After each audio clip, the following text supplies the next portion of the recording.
Olá pessoal, aqui é o professor Magno Augusto. Na aula de hoje nós vamos estudar sobre a equação de estado dos gases ideais, conhecida como equação de Clapeyron, que é a famosa PV igual a nRT, né? Essa equação ela vai permitir calcular a pressão, o volume, a temperatura ou o número de mols de um gás ideal em qualquer estado que esse gás esteja, né? Além disso, nessa aula nós veremos sobre as misturas gasosas, por exemplo, a nossa atmosfera, a pressão total atmosférica ela vai ser dada pela soma das pressões parciais dos constituintes que formam a nossa atmosfera, né? Por exemplo, seria a soma da pressão parcial do nitrogênio, mais a pressão parcial do oxigênio e assim por diante. Pessoal, antes de iniciarmos a aula de hoje, gostaria de pedir para vocês darem um like nesse vídeo, se inscreverem no meu canal, também deixarem comentários aí para que eu melhore o conteúdo para as próximas aulas. Também não se esqueçam de ativar o sininho do YouTube para que eles avisem quando surgirem novos vídeos aqui no meu canal. Então bora lá, vamos iniciar a aula de hoje. Pessoal, inicialmente nós vamos falar sobre a teoria cinética dos gases. Essa teoria ela descreve perfeitamente o comportamento dos gases ideais, no qual todo gás ele vai ser formado por partículas minúsculas, vai ser átomos, né, ou moléculas ou íons, que estão em movimento livre, desordenado e com alta velocidade. Então, as partículas do gás estão sempre em movimento, né, movimento desordenado. Essas partículas também, elas estão muito afastadas umas das outras, ou seja, tem bem mais espaço vazio, considerando o volume total de um gás, do que realmente o que seria o volume ocupado pelas partículas do gás, né? Se eu pensar em torno aí de 0,1% do volume de um gás é formado pelas partículas que compõem esse gás. A maior parte seria espaços vazios, né? Isso aí explica porque é relativamente fácil comprimir um gás e fazer com que eles se misturem também. Tem bem mais espaço vazio do que partículas, né? As partículas de um gás, no caso do gás ideal, elas se chocam de forma perfeitamente elástica entre si, ou seja, elas não vão perder energia, né, nesse processo de choque. Então, e também nós temos que a pressão, que é a pressão do gás, ela vai ser dada devido ao choque das partículas do gás nas paredes do recipiente. Vocês podem ver nessa imagem aqui da direita, as partículas do gás, como elas estão se movimentando o tempo inteiro de forma desordenada, praticamente o tempo inteiro você terá partículas se chocando contra a parede do recipiente que está contendo o gás. Pode ser um cilindro, uma garrafa e assim por diante. Então a pressão do gás ela é dada justamente devido a esses choques das partículas na parede do recipiente. Além disso, as moléculas elas não exercem força umas sobre as outras. Então, de acordo nesse modelo, exceto quando colidem, né? De acordo com esse modelo, então, você vai desprezar as interações intermoleculares entre as moléculas, também até as forças gravitacionais, né? Isso descreve bem o que seriam os gases ideais. Falando um pouco agora sobre o volume molar, pessoal, que seria o volume ocupado por 1 mol do gás, quando nós temos em condições de mesma temperatura e pressão, o volume que é ocupado por um gás ele vai ser diretamente proporcional à sua quantidade de matéria, ou seja, ao número de mols, né? À medida que o volume aumenta, o número de mols aumenta também. Se o número de mols duplica, o volume vai duplicar, ok? Tem uma relação aí diretamente proporcional. Dito isso, nós podemos escrever que volume é igual a uma constante vezes o número de mols, ou V sobre N é igual a constante, ok? Então, Avogadro aí que estabeleceu isso, ele mostrou também que em 1 mol de qualquer gás, o número de moléculas vai ser sempre o mesmo, que é de 6 vezes 10 a 23, para 1 mol de qualquer tipo de gás, né? Isso aí foi estabelecido pelo cientista chamado Avogadro. Inclusive, 6 vezes 10 a 23 é o número de Avogadro, né? Que seria o número de moléculas ou partículas que estão contidas em 1 mol de determinada substância. Então, pessoal, o volume molar de um gás vai ser o volume ocupado por 1 mol de qualquer gás a uma determinada pressão e temperatura, tem uma condição de pressão e temperatura que é importante vocês conhecerem, que é a CNTP, que é condição normal de temperatura e pressão, que seria 0 graus, que é a mesma coisa que 273 Kelvin, né? E 1 atm. Nós vamos ver lá na equação de Clapeyron, se nós jogarmos esses valores de temperatura e pressão nessa equação, para 1 mol, conseguimos obter o volume molar de 22,4 litros por mol de gás. Então, em alguns exercícios, né, se utiliza aí que 1 mol de gás vai ocupar 22,4 litros na CNTP, ok? Pessoal, nós vamos ver agora sobre então a equação de estado dos gases ideais. Os gases ideais, pessoal, eles obedecem todas as leis e fórmulas que foram estudadas até agora, né? Nós vimos na aula passada a lei de Boyle, lei de Charles e assim por diante. E também eles vão se encaixar perfeitamente na teoria cinética, que é o que nós vimos nessa aula. Só que na realidade os gases ideais eles não existem, né? O que existem são os gases reais, que eles apresentam alguns desvios aí de comportamento em relação aos gases ideais. Existem algumas condições em que o comportamento dos gases ideais, dos gases reais, vai se aproximar bastante do comportamento dos gases ideais, que seria, por exemplo, em baixas pressões e elevadas temperaturas.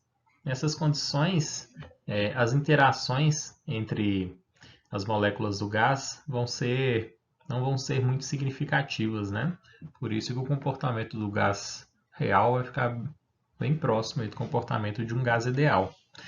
E a equação de estado que vai descrever o estado de um gás ideal, conhecida aí como equação de Clapeyron, é essa equação, que é a PV igual a nRT, pressão vezes volume igual ao número de mols vezes uma constante R vezes temperatura em Kelvin, né? E de onde que veio essa expressão? Nós vimos nas outras aulas que na lei de Boyle nós temos que a pressão e o volume têm uma relação inversamente proporcional, né? Se você pegar esse volume e passar dividindo, você vai ver que a pressão e o volume são inversamente proporcionais. Nessa fórmula do PV igual a nRT, mesma coisa. Se você pegar o volume que está multiplicando e passar ali dividindo, são inversamente proporcionais, né? Em relação ao volume e à temperatura, na lei de Charles, nós vimos que eles são diretamente proporcionais. À medida que aumenta o volume, a temperatura também aumenta. Nessa equação do PV igual a nRT, você também pode ver isso, né? À medida que o volume aumenta, a temperatura também vai aumentar. Nessa fórmula, eles também são diretamente proporcionais. A pressão e temperatura também são diretamente proporcionais. À medida que a pressão aumenta, a temperatura também aumenta. Essa fórmula também tem isso, né? Como se ela fosse juntasse todas as outras fórmulas que nós vimos, todos os outros experimentos, né? Em uma só. E em relação ao volume, à medida que o volume aumenta, o número de mols também aumenta, que é o que nós vimos há pouco, né? Então, na fórmula do PV igual a nRT, se você aumentar o volume com as outras variáveis constantes, o número de mols também aumentaria. Ok? Então, nós temos todas essas relações aí dentro da fórmula PV igual a nRT. Por isso que ela é tão importante, né? Ela vai permitir o cálculo aí dessas variáveis de estado em qualquer situação.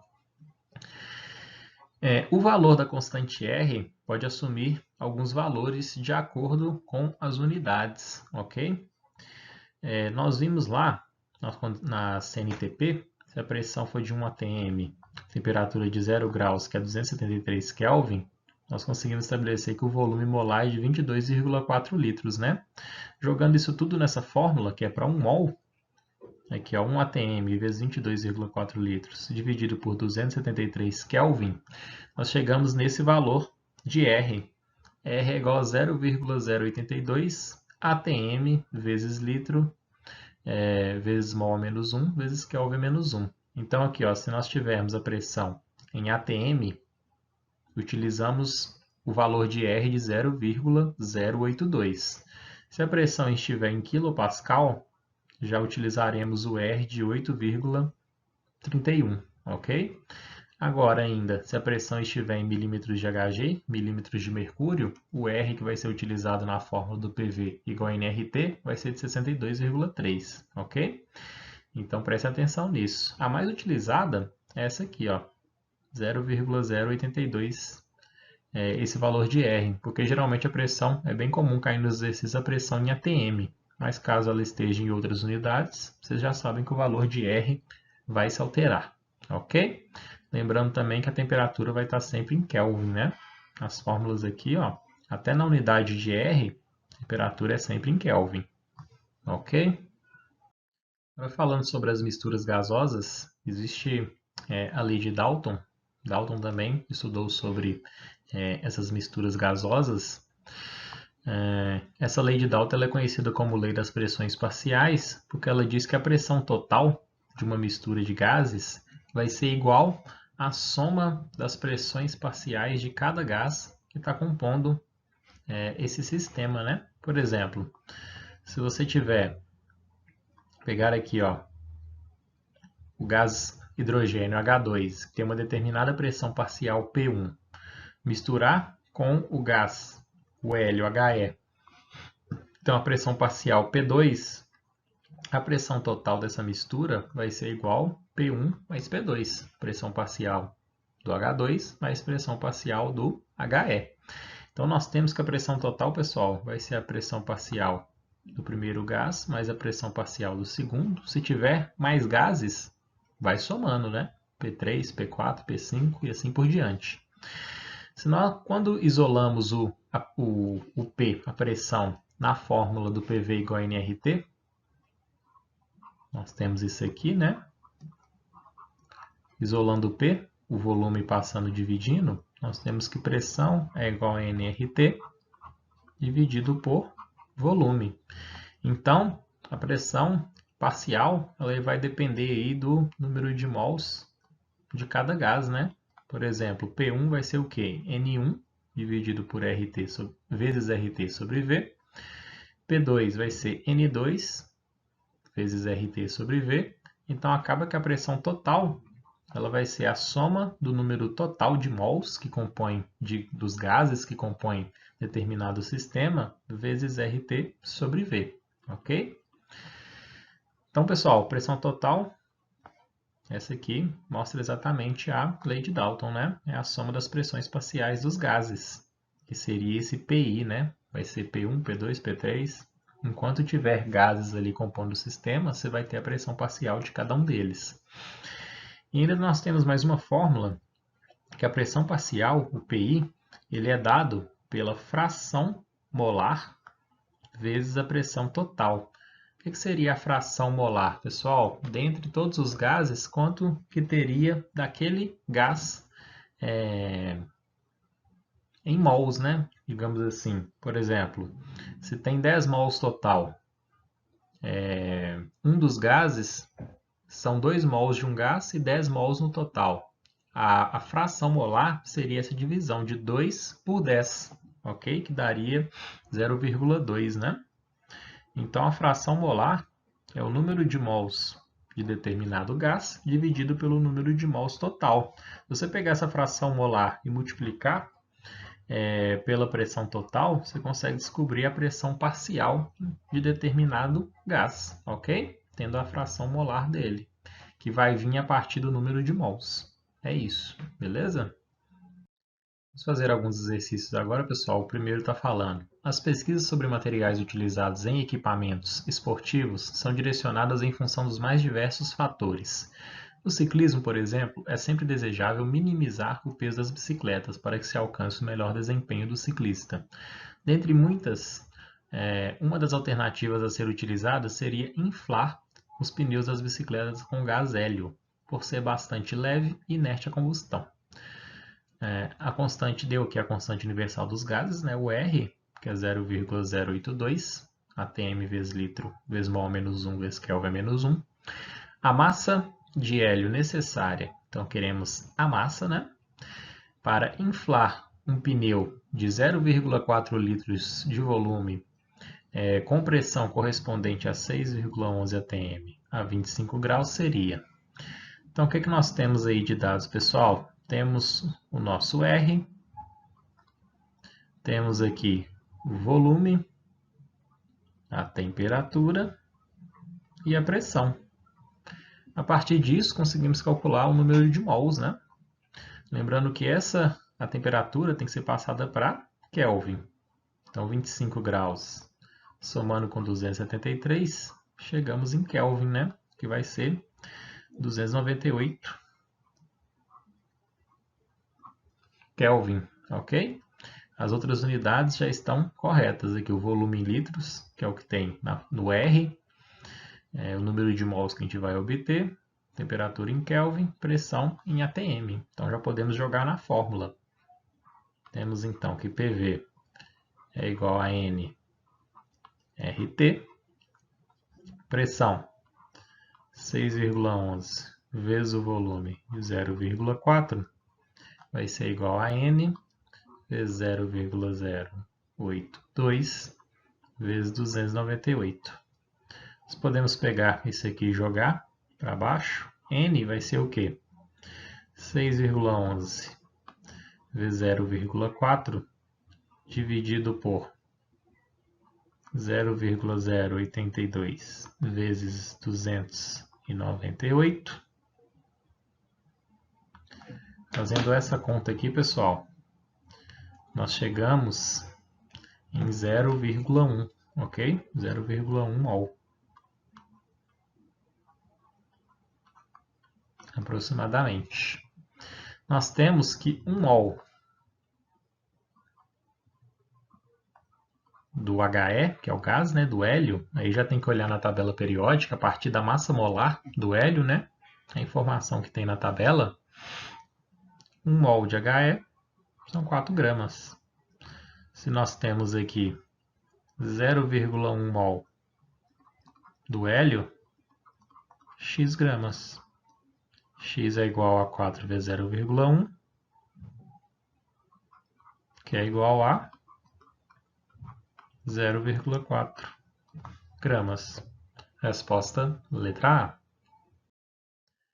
Questão 2, está falando o seguinte, pessoal. Dois recipientes idênticos mantidos na mesma temperatura contêm o mesmo número de moléculas gasosas.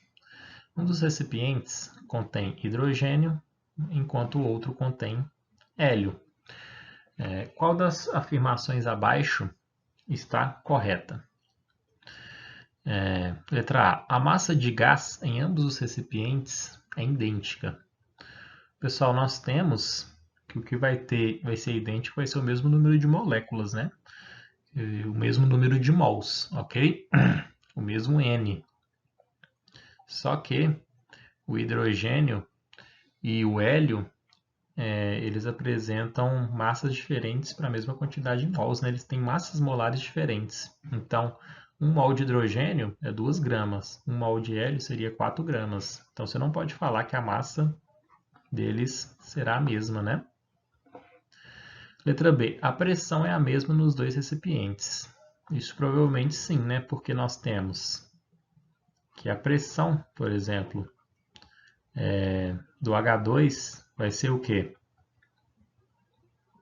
nRT dividido pelo volume do H2. E a pressão do hélio vai ser nRT dividido pelo volume do hélio. Pessoal, se eles têm o mesmo número de moléculas gasosas, eles estão ocupando o mesmo volume, né? Então, o volume é igual. Volume de H2 igual ao volume de hélio. Então, esse número, essa conta aí vai dar a mesma, né? Já que a temperatura, número de mols é o mesmo, nós temos então, sim, que a pressão é a mesma nos dois recipientes. Isso aí está correto. C. Ambos os recipientes contêm o mesmo número de átomos. Não, eles têm o mesmo número de moléculas gasosas, né? No caso ainda do hélio, o hélio só tem um átomo só, enquanto que a molécula de hidrogênio tem 2 átomos. Então o número de átomos vai ser diferente, né? A massa gasosa no recipiente que contém hidrogênio é o dobro da massa gasosa no recipiente que contém o hélio. Na verdade, o hélio tem uma massa maior, né? Tem uma massa molar que é o dobro da do hidrogênio. Então, não vai ser isso, né? Então, resposta, pessoal, letra B. Questão 3 está falando, um extintor de incêndio contém 4,4 kg de gás carbônico. Qual o volume máximo em litros de gás que é liberado na atmosfera a 27 graus, 1 atm? Deu aqui a massa molar do CO2. Para a gente poder passar para mol, né? Podemos fazer isso. Nós temos que 1 mol de CO2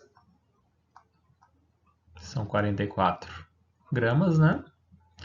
4,4 quilos de gás carbônico seria a mesma coisa, passando para gramas, 4.400 gramas, né? Pula 3 casas para poder passar de quilos, quilogramas para gramas. Então, 4.400 gramas, que é o que nós temos dentro do extintor, são x mols. Simplificando 4.400 com 44, que sobra 100.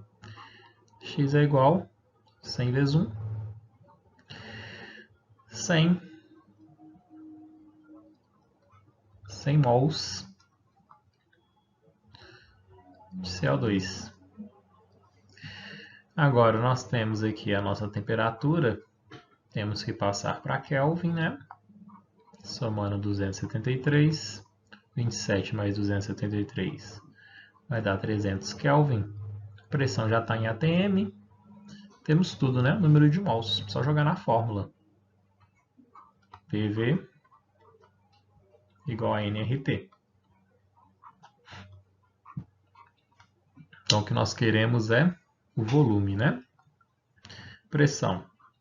1 vezes volume igual a N, que é 100 mols, vezes a constante, 0,082, vezes 300. Volume vai ser igual ao quê? 100 vezes 300 vezes 0,082.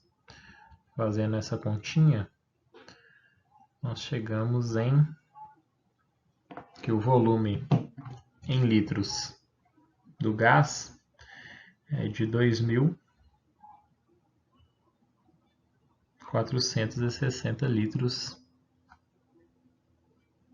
de CO2. Ok?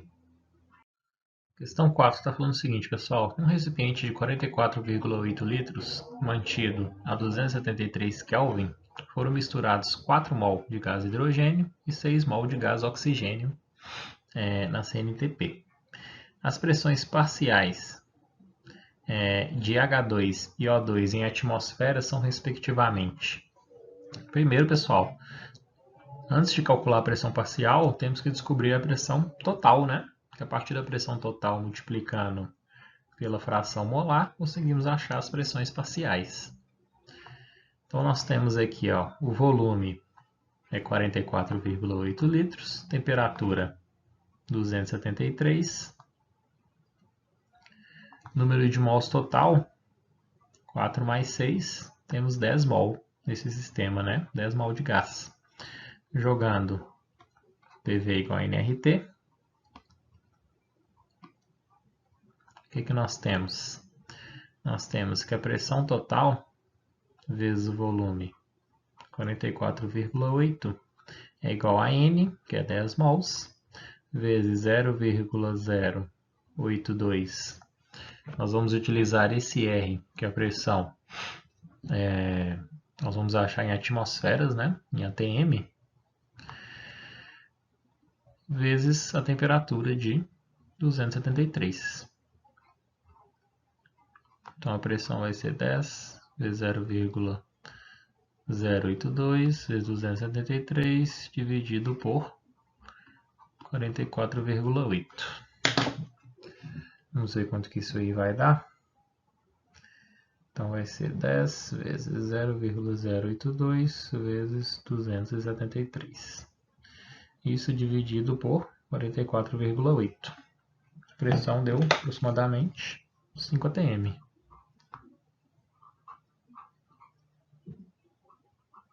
A partir disso, você podia até pensar que, com certeza, já tem que ser a letra E, né? Porque somando as pressões parciais, tem que dar essa pressão parcial de 5. 2 mais 3 é 5. Mas vamos ver por quê? Então, essa aqui seria a pressão total, ok? PT.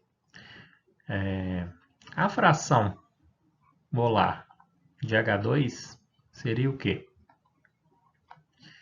4 mol que nós temos do H2, né? Aqui, ó, do gás hidrogênio. 4 mol do gás hidrogênio dividido pelo número de mols total, que é 10. Então, vai dar 0,4, né? A fração molar de H2. A fração molar de oxigênio seria 6 mol dividido por 10. Seria 0,6, ok?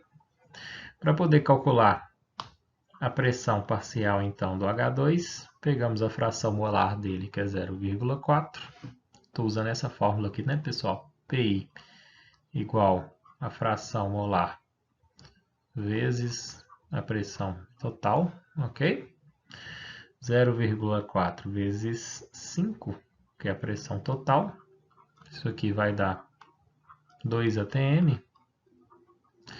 E a pressão parcial do O2 vai ser 0,6 vezes 5 atm, que é igual a 3 atm.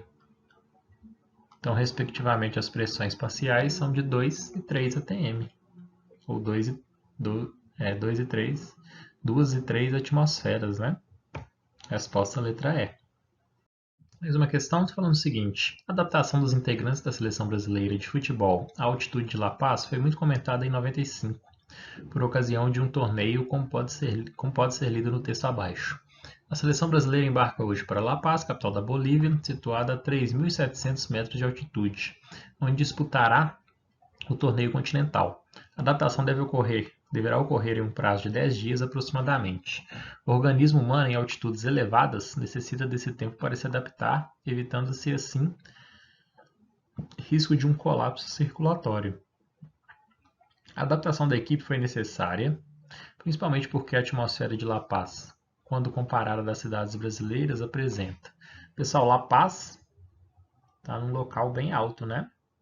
Se a gente está aqui a nível do mar, neste ponto, vocês podem ver que a massa de ar, de atmosfera que tem ao nível do mar, ela é bem maior do que no local, ela é maior, né, do que um local mais alto.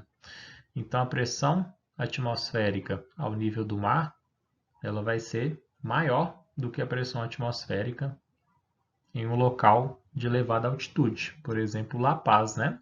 Se a pressão total em La Paz ela é menor, e essa pressão total da atmosfera ela vai ser dada pela pressão parcial de N2 mais a pressão parcial de O2, que é o gás, no caso o O2, o gás que utilizamos na nossa respiração, quer dizer que a concentração de oxigênio lá também vai ser mais baixa, né?